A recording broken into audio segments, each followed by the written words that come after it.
26 जनवरी के मद्देनजर देश के तमाम शहरों पर आतंकवादी खतरा मंडरा रहा है और सबसे ज्यादा अगर आतंकवादियों के निशाने पर कोई शहर है तो वो देश की राजधानी दिल्ली है। हमारे साथ कई सारे मेहमान इस वक्त जुड़े हुए हैं जो कि कमिश्नर्स हैं, डीजीपीज हैं। हमारे साथ joint commissioner of police Mukesh Kumar Meena ji हैं, बहुत धन्यवाद मीणा जी। हमारे साथ मुंबई पुलिस कमिश्नर अहमद जावेद जी हैं।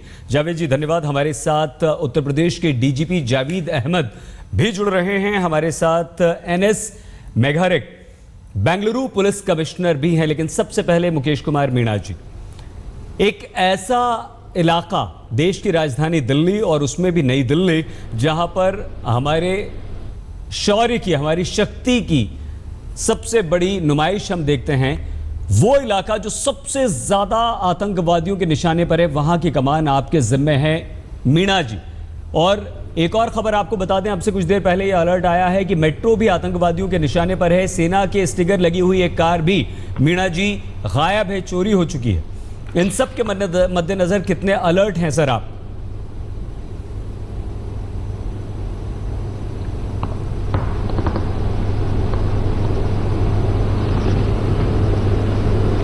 हमने इलाके में सभी जगह पुलिस पिकेट डिप्लॉय कर दी है और चेकिंग जारी है। उसके अलावा पुलिस प्रेजेंस सारी बढ़ा दी गई है और काफ़ी दिनों पहले हमने ये पुलिस प्रेजेंस बढ़ाई थी। पेट्रोलिंग जारी है, सारे फील्ड ऑफिसर्स पेट्रोलिंग कर रहे हैं, सभी जगह चेकिंग जारी है। होटल्स, गेस्ट हाउसेज, रेस्टोरेंट्स है, क्राउडेड प्लेसेज है या बिल्डिंग्स है, जितनी बिल्डिंग्स है और सारी के सारे स्टेक होल्डर्स के साथ कोऑर्डिनेशन मीटिंग की है। इसके अलावा जो वेन्यू है, जो राजपथ पे जो परेड होगी जी, उसके मद्देनज़र हमने बहुत एडवांस में यहाँ पर एक्सेस कंट्रोल लगा दिया गया था और प्रॉपर उसकी चेकिंग जारी है। फोर्स को डिप्लॉय वहाँ कर दिया है।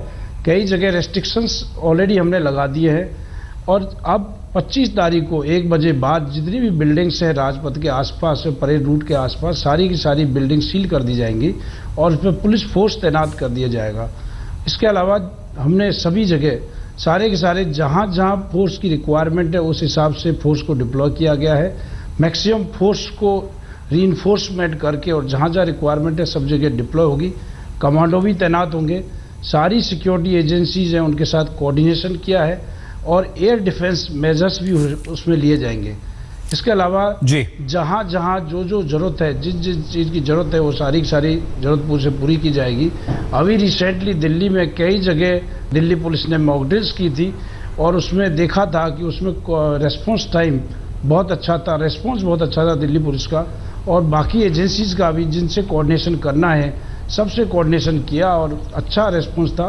तो मैं कहना चाहता हूँ कि किसी भी टेररिस्ट अटैक को काउंटर करने के लिए दिल्ली पुलिस कॉम्पिटेंट है, हमारे पास रिसोर्स है, हमारे पास मैन पावर है। इसके अलावा जो फंक्शन होगा उसके लिए मेट्रो स्टेशंस पे हमने रेस्ट्रिक्शंस लगाए हैं। जो सेंट्रल सेक्रेटरीट मेट्रो स्टेशन और उद्योग भवन मेट्रो स्टेशंस ये उस दिन 12 बजे तक बंद रहेंगे 26 तारीख को और बाकी Patel Chowk metro station, Khan market metro station और आरसीआर मेट्रो स्टेशन, ये तीनों मेट्रो स्टेशन 8:45 to 12 o'clock बंद रहेंगे। बाकी जितनी भी हमने जो रिक्वायरमेंट है सारी रिक्वायरमेंट पूरी कर ली है। ऑफिसर्स को ब्रीफ किया गया है हर जगह जहाँ जहाँ जो डिप्लॉयमेंट होना है प्लेस ऑफ फंक्शन के लिए और वीवीआईपी रूट के लिए जो सिक्योरिटी ड्रिल है सारी की सारी सिक्योरिटी ड्रिल फॉलो करेंगे।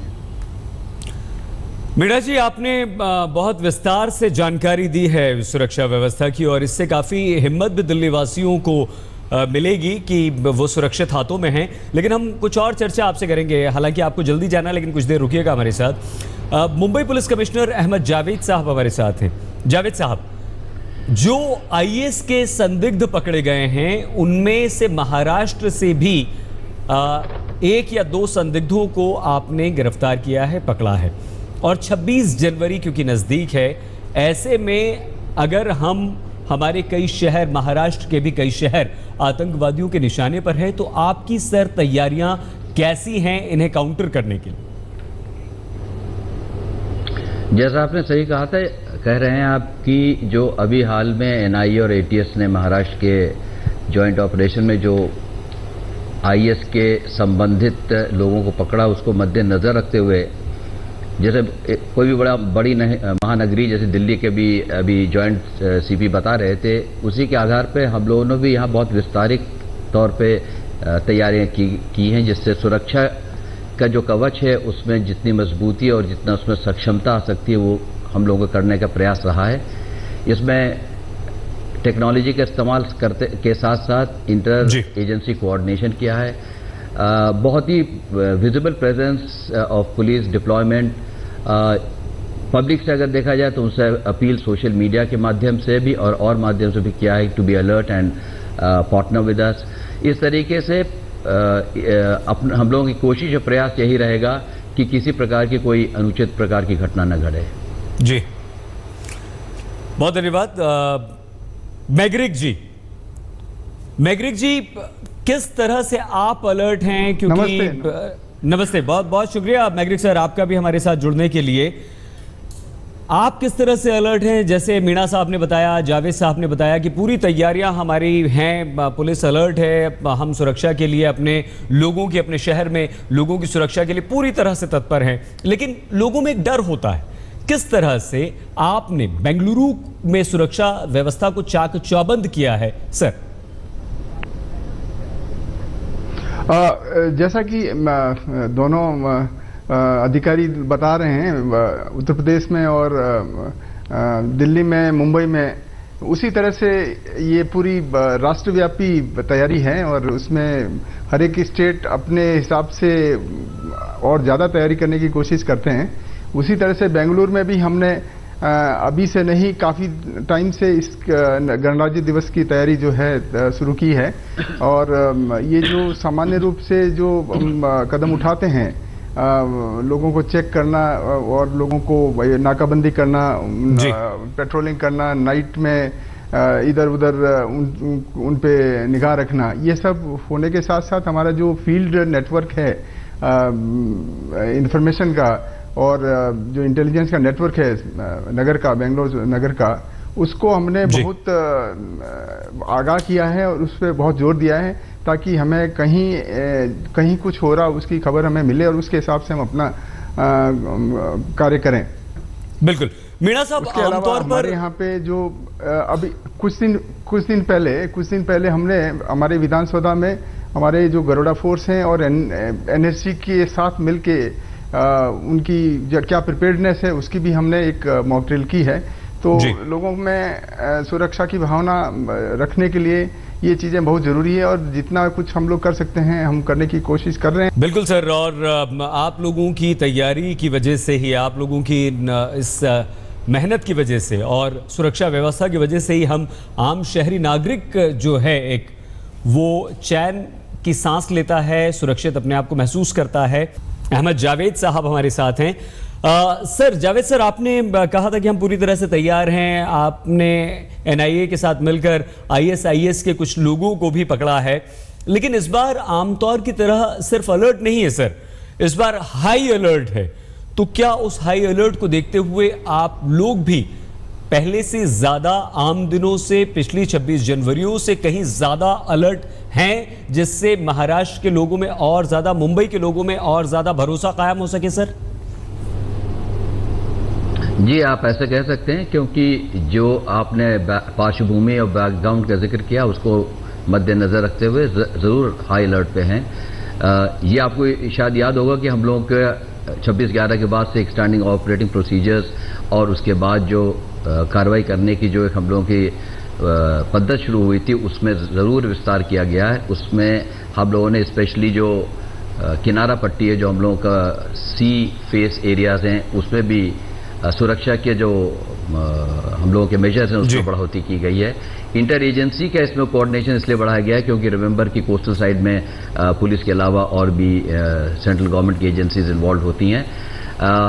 आखिर में इस रीसेंट इंसिडेंट्स को लेते हुए, स्पेशली जो अपने देश में हुए थे, उसको लेके it is on a much higher scale of bandobast and response that we are trying to get. आतंकवादी हमले की आशंका 26 जनवरी पर, दिल्ली सबसे ज्यादा निशाने पर, लेकिन देश के कई सारे शहर भी। मुकेश कुमार मीणा जी, ज्वाइंट सीपी, भी अब हमारे साथ जुड़ चुके हैं, उनसे संपर्क हमारा टूट रहा था। मीणा जी आएंगे आपके पास, बस कुछ देर इंतजार कीजिए। मैग्रिक सर, ये अलर्ट इस बार आईएसआईएस की धमकी और संदिग्धों के पकड़े जाने के बाद ज्यादा है, तो इसके मद्देनजर क्या कोई और ज्यादा तैयारी आपकी? विशेष रूप से अभी पिछले सप्ताह में, इस सप्ताह में जो धरपकड़ हुई है केंद्रीय गुप्तचर एजेंसी और एनआईए की सहायता से, उसमें कर्नाटक में 3 जगहों से, बेंगलुरु, मंगलुरु और तुमकुर, तीनों जगह से 6 लोगों को पकड़ा गया है। उनके पास बहुत सारा ऐसी सामग्री पाई गई है जो कि हमारे लिए काफ़ी चिंता का विषय हो सकती है।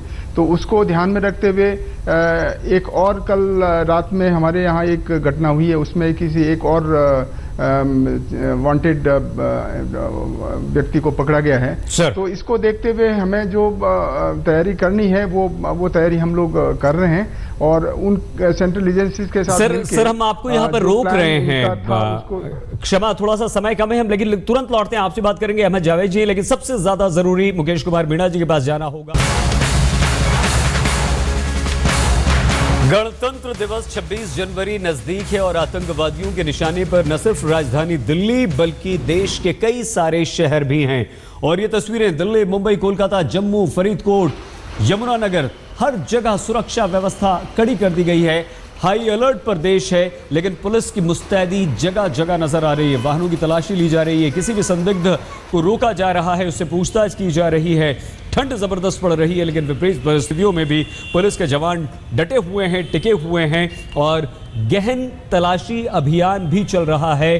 कारों को रोका जा रहा है, सामानों की तलाशी ली जा रही है और चाक चौबंद सुरक्षा व्यवस्था देश भर में, दिल्ली, मुंबई, कोलकाता, जम्मू, तमाम जगहों पर। हालांकि सिर्फ ये 6 तस्वीरें हैं, लेकिन यही हाल देश भर में है। हमारे साथ उत्तर प्रदेश के डीजीपी जावेद अहमद साहब भी इस वक्त जुड़ चुके हैं। जावेद जी, बहुत धन्यवाद आपका। मुकेश कुमार मीणा जी हमारे साथ पहले से, अहमद जावेद जी बने हुए हैं और मैग्रिक साहब भी हमारे साथ बने हुए हैं। उत्तर प्रदेश से भी आईएएस के संदिग्ध पकड़े गए हैं जावेद साहब, और एक कार उत्तराखंड से गायब है, ऑल्टो कार, उसका कुछ अता पता नहीं है, वो आतंकवादियों के हाथ लगी है, इस तरह की आशंका जताई गई है। हाई अलर्ट पर देश इस वक्त है। उत्तर प्रदेश में किस तरह से सुरक्षा व्यवस्था कड़ी है आतंकवादियों के मंसूबों को नाकाम करने के लिए? सर, क्या कुछ अभी तक आपने किया है जिससे उत्तर प्रदेश की जनता राहत महसूस कर सके? उत्तर प्रदेश, चूंकि दिल्ली, उत्तर प्रदेश का कुछ हिस्सा दिल्ली से लगा हुआ है, उन इलाकों में ख़ास तौर पर व्यवस्था बहुत चाक चौबंद रखी गई है, हाई अलर्ट है और थाने से लेकर ऊपर के स्तर पर, हर स्तर पर चेकिंग की कार्रवाई हो रही है। रोड्स पर, शिक्षण संस्थाओं में और वाइटल इंस्टॉलेशंस पर, रेलवे स्टेशंस पर, और जो इंटेलिजेंस सेटअप है वो भी अलर्ट है और जो दूसरी एजेंसीज हैं उनसे भी हम लगातार संपर्क में हैं। जी, मुकेश कुमार मीणा जी, आपसे कुछ देर पहले यह खबर आई कि मेट्रो भी आतंकवादियों के निशाने पर है, अलर्ट किया गया है। एक कार जिस पर सेना का स्टिकर लगा है वो चोरी हो चुकी है। वो उत्तराखंड से चली ऑल्टो कार, आशंका जताई जा रही है कि दिल्ली में नहीं हो। डीआईजी की एक कार गायब हो चुकी है। मतलब ये कि सबसे ज्यादा जिम्मेदारी अगर किसी पर है तो वो आप पर आती है मीणा साहब, और सबसे ज्यादा आतंकवादियों के निशाने पर राजधानी दिल्ली भी है। तो ये हाई अलर्ट जो है उसको लेकर इन तमाम परेशानियों से कैसे आप निपट रहे हैं? हमने मेट्रो स्टेशन की सुरक्षा बढ़ाई गई है, फोर्स तैनात की गई है और चेकिंग जारी है। इसके अलावा जो सीआईएसएफ लगी हुई है उसके साथ भी कोऑर्डिनेशन किया है और सभी जगह सीआईएसएफ ने भी अपनी फोर्स बढ़ाई है, उसके बाद दिल्ली पुलिस ने भी फोर्स बढ़ाई है और मेट्रो स्टेशन के आसपास जो एंट्री पॉइंट्स है और अंदर भी है, सभी जगह पुलिस फोर्स तैनात की गई है और सभी को अलर्ट किया गया है। जितने भी स्टेक होल्डर्स है मेट्रो स्टेशन पे, उन पर सभी जगह सबके साथ मीटिंग ली गई है। तो जो मेट्रो स्टेशन है उसमें पूरी की पूरी सुरक्षा हमारी रहेगी। इसके अलावा जो रेलवे स्टेशन है, सभी जगह रेलवे स्टेशन पे सुरक्षा बढ़ा दी गई है। आरपीएफ के साथ कोऑर्डिनेशन मीटिंग दी है और सभी जगह जितने भी जो मेट्रो जो रेलवे स्टेशन के एंट्री पॉइंट्स हैं और सराउंडिंग एरिया है, सभी जगह वहाँ पर चेकिंग जारी है। बहुत धन्यवाद मीणा साहब आपका। लेकिन हमारे तमाम जो वरिष्ठ पुलिस अधिकारी हैं वो यही कह रहे हैं कि लोगों की भागीदारी भी यहां पर चाहिए। तो ये हमारी और आपकी जिम्मेदारी भी बनती है और आपका हमारा फर्ज भी बनता है कि अगर हम कुछ भी गलत होता हुआ देखें तो उसकी तुरंत सूचना पुलिस को देनी होगी, क्योंकि ये आपकी, हमारी, हमारे बच्चों की सुरक्षा से जुड़ा हुआ मुद्दा है। लेकिन प्रेसिडेंट भारत की भूमिका की सराहना कर रहे थे, काफी क्रेडिट भारत को दे रहे हैं। गुरदासपुर सीमा के जरिए पाकिस्तान से भारत में दाखिल हुए थे।